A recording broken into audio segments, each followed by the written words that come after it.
네, 안녕하세요. 운동 파트 두 번째 시간입니다. 자, 이 부분 보셨죠? 36km/h는 10m/s, 72km/h는 20m/s. 주로 나오는 숫자가 이 숫자니까 대략적으로 외우는 것도 나쁘지 않습니다. 자, 지난 시간에 제가 뭐라고 얘기했죠? km/h 단위하고 m/s 단위 중에서 누가 더 큰 단위라고 했습니까? 당연히 숫자가 작은 쪽이 단위는 큰 단위라고 했습니다. km/h보다 m/s 단위가 3.6배 더 큰 단위예요. 그죠? 그러다 보니까 숫자는 3.6배 작아지고 있죠. 그래서 이런 숫자들을 계산하는 것이 많이 어려운 학생들은 사실 이 숫자를 어느 정도 암기하고 있는 것이 고등학교 갔을 때도 상당히 도움이 됩니다. 자, 그러면 운동 파트에서 첫 번째 단원이 뭐냐면 바로 이 시간을 기록하는 것입니다. 운동을 기록하는 방법에 대해서 나와 있던데 그 운동을 기록하는 방법이라는 것이 바로 이 내용을 얘기하는 것입니다. 자, 그러면 제가 차근차근 설명하도록 하겠습니다. 그리고 자료를 제공해 주신 장민규 학생에게는 감사의 말씀을 드리도록 하겠습니다. 자, 그러면 그 다음 내용 보겠습니다.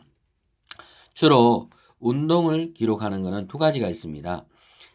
시간 기록계와 시간 기록계. 그 다음에 다중 섬광 사진이라는 것이 있거든요. 자, 딱 봐도 다중 섬광 사진은 최첨단이죠. 최첨단이기 때문에 사진이 찰칵찰칵 찍혀요. 그죠? 그러면 이 사진 찍히는 속도가 몇 초 만에 예를 들어서 1초에 5장이 찍힌다라고 하면 한 장 찍히는데 걸리는 시간이 5분의 1초가 되겠죠. 그런 식으로 시간이 어떻게 되는지를 정확하게 아셔야 돼요. 이 다중 성광사진 파트는 조금 이따 설명하겠습니다만 내용이 쉬워요. 왜? 최첨단 장비니까. 근데 이 시간 기록계가 문제입니다. 시간 기록계라는 것은 뭐 기록 타이머라고도 얘기하는데 이 어떤 기계가 점을 따르르 찍는 기계가 있어요.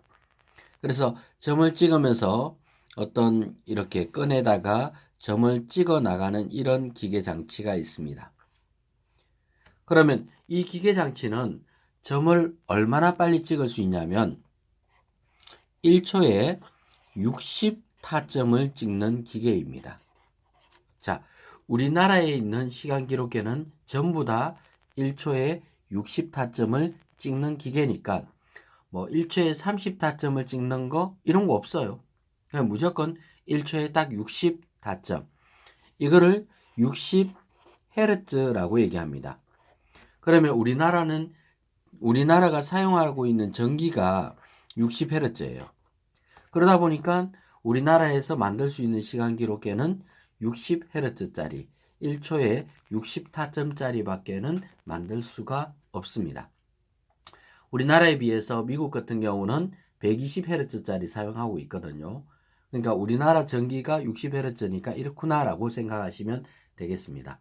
혹시나 시험 문제에서 뭐 시간 기록계인데 30Hz짜리나 뭐 40Hz짜리 이렇게 시험에 만약에 출제될 수도 있어요. 그렇지만 그렇게는 안 할 거예요. 왜냐하면 실제 생활 속에서 없는 장치이기 때문에 뭐 함부로 뭐 그렇게 내진 않을 거고 일단은 자, 그러면 어떻게 봐야 되냐면 1초의 점을 60타점을 찍습니다. 그러면 6타점 찍는데 걸리는 시간은 얼마일까요? 당연히 0.1초겠죠. 요 내용을 좀 암기하고 계세요. 암기. 그러니까 6타점을 찍는데 0.1초가 걸린다라는 것을 암기하고 있으시면 되겠습니다. 자, 그러면 예를 들어서 문제를 내보겠습니다. 자, 점이 있고 점 하나, 둘, 셋, 넷, 다섯, 여섯. 오? 선생님 방금 7개 찍어놓고 왜 6개라고 그래요? 점 출발은 두고 간격입니다. 1개, 2개, 그죠? 1칸, 2칸, 3칸, 4칸, 5칸, 6칸. 왜 6개를 찍었을까요? 당연히 6타점이면 시간이 얼마예요? 0.1초라는 뜻입니다. 그죠? 계산하기 편하게 항상 0.1초가 될 가능성이 가장 높습니다. 자, 그러면 요 지점에서 요 지점까지의 거리가, 자, 예를 들어서 14cm 이렇게 적혀 있습니다. 근데 선생님이 앞 시간에 얘기했죠. 우리가 항상 계산할 때는 단위를 맞추는 것이 굉장히 중요하다 그랬습니다. 14cm는 100으로 나누게 되면 0.14m로 빨리 바꾸셔야 돼요. 그대로 두고 계산하시면 곤란합니다. 알겠죠? 자, 그러면 보통 이런 문제가 나오게 되면 속력을 구하는 문제가 나오거든요. 속력은 시간분의 거리인 거 거속시에서 나왔죠. 자, 그럼 단위를 맞췄으니까 그대로 갑니다. 거리는 0.14m, 시간은 0.1초. 자, 이렇게 나오게 되면 학생들이 쌤 이거 소수 좀 어떻게 계산해요? 라는 학생들이 많아요. 항상 분모 중심으로 계산하시면 됩니다. 분모가 점이 없어지기 위해서는 아래 위로 똑같이 얼마를 곱하면 되겠어요? 10을 곱하시면 분모가 0.1과 10을 곱하면 1이 되는 거 맞죠? 그럼 1이 되고 나면 위에는 10을 곱했으니까 1.4가 되겠죠? 단위는 미터 퍼 세크 이렇게 됩니다. 분모를 없애주셔야 돼요. 그렇죠? 둘 다 똑같이 한 칸씩 뒤로 민 거예요. 이렇게. 뒤로 한 칸씩 똑같이 밀면 돼요. 10을 곱해서. 그럼 정답은 1.4m/s라는 정답이 딱 나오게 되죠. 자, 이렇게 문제를 맞추시는 거예요. 지금 방금 푼 이 문제가 가장 고난이도라고 생각하시면 되겠습니다. 자, 그러면 이 시간 기록기의 기초적인 내용에 대해서 보도록 하겠습니다. 사실 교과서에 보게 되면 시간 기록계 내용이 좀 적게 잡혀 있고 사실은 다중 섬광 사진에 의한 내용들이 훨씬 더 많이 잡혀 있는 것을 볼 수가 있습니다. 근데 시험 문제는 시간 기록계 문제를 더 많이 낼 수 있다는 거 잘 생각을 하셔야 되겠습니다. 자, 그러면 어떤 수레가 있습니다. 수레 뒤에 끈을 달겠죠. 끈을 달고 그리고 시간 기록계 기계 장치가 여기에 설치가 되어 있습니다. 여기서 점을 찍어 나가는 거예요. 그러면 수레가 앞쪽으로 운동을 하게 되면 점은 어디로 찍히겠어요? 뒤로 찍히겠죠? 운동 방향과 점이 찍혀 나가는 방향은 반대 방향입니다. 그래서 자, 예를 들어서 이렇게 시간 기록계를 조절할 수 있습니다. 자, 점이 이렇게 찍혀 있어요. 그러면 운동 방향을 앞으로 표시하게 되면 우리가 이 시간 기록계를 해석할 때는 운동 방향에 반대로 해석을 하시면 됩니다. 그럼 반대로 해석을 하게 되면 어때요? 점의 간격이 점점 넓어지죠. 똑같은 시간에 어떻게 된다는 뜻이에요? 더 먼 거리를 가죠. 똑같은 시간에 먼 거리를 간다는 것은 속력이 점점 빨라지고 있다라는 뜻을 갖고 있습니다. 그럼 운동 방향의 반대로 해석을 하면 되겠죠. 속력이 빨라집니다. 이렇게 해석을 할 수 있죠. 또 만약에 이런 경우도 있을 수 있습니다. 점 간격이 일정해요. 이거는 운동 방향의 반대로 해석을 하게 되면 어떻게 돼요? 속력이 일정하다. 이렇게 해석을 할 수 있습니다. 자, 그리고 좀 더 복잡한 걸 해석해 볼까요? 자, 점의 간격이 이렇게 넓어졌다가 다시금 줄어드는 이런 운동이 있습니다. 그러면 또 운동 방향을 봐야 돼요. 운동 방향을 반대쪽에 그려놓을 수도 있잖아요. 그죠? 자, 보시면 운동 방향에 대해서 반대로 해석을 합니다. 속력이 점점 빨라졌다가 다시 느려지는 운동을 하고 있구나라고 생각을 하시면 되겠죠. 아주 간단하죠. 내용이 생각보다 되게 어렵지는 않습니다. 그러니까 시간 기록계를 통해서 이 수레가 어떤 운동을 하고 있는지를 알아보는 거예요. 선생님도 사실은 이 시간 기록계를 본 적은 있어요. 본 적은 있는데 이게 요즘은 이런 시간 기록계를 이용해서 측정을 잘하지 않고 이 다중 성강 사진을 훨씬 더 많이 이용한다 그랬죠.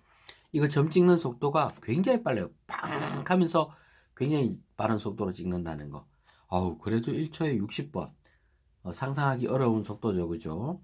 그래서 굉장히 빠른 속도로 찍는다라는 것을 이해하시면 될 것 같습니다. 그래서 다중성강 사진은 문제가 나오게 되면 뭐 간단해요. 옛날에는 복잡한 계산 문제를 많이 냈다면 요즘은 이해를 하는 것이 더 중요합니다. 이 점과 점 사이의 시간은 얼마라고요? 60분의 1초입니다. 왜냐하면 1초에 60타점을 찍으니까 한 칸 찍는데 걸리는 시간은 60분의 1초. 6타점을 찍는 데는 한 타점에 60분의 1초니까 6타점을 찍으면 10분의 1이 되는 거 맞죠? 10분의 1초라고 얘기하든가 아니면 0.1초라고 얘기해도 됩니다. 그래서 어느 정도는 외우고 다녀도 된다 그랬죠? 6타점은 0.1초 이런 식으로 암기를 하는 것도 괜찮은 방법인 것 같습니다. 자, 그 다음에 제가 다중 섬광 사진에 대한 설명을 해보도록 하겠습니다. 자, 다중 섬광 사진을 하기 전에 여기 문제가 하나 있네요. 이 문제 하나 풀어보고 갈까요? 자, 보겠습니다. 자, 점은 분명히 6개일 거예요. 하나, 둘, 셋, 넷, 다섯, 여섯. 0.1초인 거 맞죠? 자, 시간은 0.1초입니다. 그리고 나서 거리는 200cm. cm 단위 안 좋아하죠? 그럼 잽싸게 2m라고 빨리 고쳐줘야 됩니다. 그래서 2m. 단위는 미터 퍼 세컨 단위입니다. 그럼 분모를 1로 만들기 위해서는 뒤로 한 칸 물려주기 위해서는 한 칸 물려주면서 여기는 10을 곱해주면 되는 거 맞죠? 그래서 정답은 20m per sec라고 정답이 나오게 됩니다. 요 정도 문제 풀 수 있으면 될 것 같습니다. 그죠? 자, 그 다음에 다중성광사진을 제가 설명해 드린다고 했죠? 자, 다중성광사진에 대해서 잠깐 설명을 하도록 하겠습니다. 다중성광사진은 반대로 해석할 필요, 다른 점이 딱 그거예요. 그러니까 시간 기록계는 우리가 해석을 할 때 어떻게 해석을 했어요? 운동 방향에 반대로 해석을 했어요. 근데 다중성광사진은 그냥 그대로 찍혀 나가는, 어떤 공이 굴러가면 이런 식으로 굴러가는 사진을 찍습니다. 찍으니까 이렇게 되겠죠. 그러면 사진이 찍히는 방향, 자, 운동 방향으로 그대로 사진이 찍히게 되는 거 맞죠? 그죠? 그럼 속력이 점점 어떻게 된다는 뜻이에요? 빨라지고 있다라는 뜻이겠죠. 자, 그러면 이 다중성광 사진은 시간을 체크하셔야 됩니다. 예를 들어서 1초에 사진을 10장 찍을 수 있다라고 나오면 한 장 찍는데 걸리는 시간은 얼마예요? 10분의 1초가 되는 거예요. 이걸 구하셔야 돼요. 자, 그러면 여기서 보면 10분의 1초, 10분의 1초, 10분의 1초, 10분의 1초, 10분의 1초 이렇게 나오겠죠. 그래서 이게 몇 개? 5개니까 10분의 5초죠. 10분의 5초니까 시간은 얼마? 0.5초라고 계산을 빠르게 해주시면 돼요. 그리고 이곳에서 이곳까지의 거리가 예를 들어서 20cm 이렇게 나왔어요. 그러면 잽싸게 얘도 0.2m로 빨리 고치면 되죠. 자, 그러면 속력을 계산하게 되면 0.5초분에 0.2m 이렇게 계산하시면 점 똑같이 뒤로 백 하면 되는 거 맞죠? 그러면 5분의 2m per sec 이렇게 분수 상태로 그대로 계산하셔도 되고 아래 위로 2를 곱하면 10분의 4가 되니까 0.4m per sec 이렇게까지 계산을 하셔도 관계가 없습니다. 근데 분수로 했다고 해서 뭐 틀렸다라고 얘기하지는 않을 테니까 이 소수점을 뒤로 밀어주는 거 잊지 마셔야 됩니다. 분모에 점 있으면 안 돼요. 알겠죠? 그죠? 이 분수로 표현하려 그러면 점을 다 없애야 되겠죠? 그죠? 자, 그렇게 해서 계산을 하시면 되겠습니다. 그래서 시간 기록계와 이 다중 섬광 사진의 차이는 뭐냐면 시간 기록계는 운동 방향에 반대로 해석을 한다는 거. 다중 섬광 사진은 그냥 그대로 생각하고 이해하시면 된다라는 것입니다. 그래서 다중 섬광 사진이 훨씬 더 쉽죠. 최첨단 장비니까. 그래서 다중 섬광 사진 중심으로 하시면 될 것 같습니다. 네, 감사합니다. 그리고 등속 운동에 대해서는 다음 시간 또 이어가도록 하겠습니다. 네, 감사합니다.